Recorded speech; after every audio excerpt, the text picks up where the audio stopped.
Timberland again. Viper tayo ngayon mga kagala. Test bike tayo. After a long time na natin ginamit si Viper, gagamitin siya ngayon.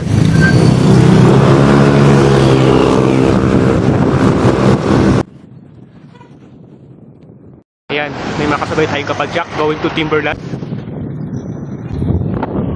Alright, see you later Timberland.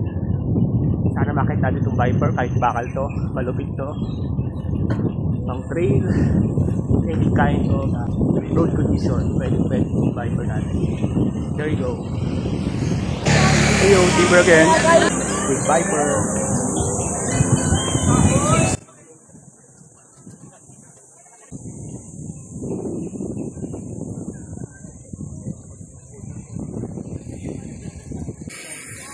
Morning Timberland.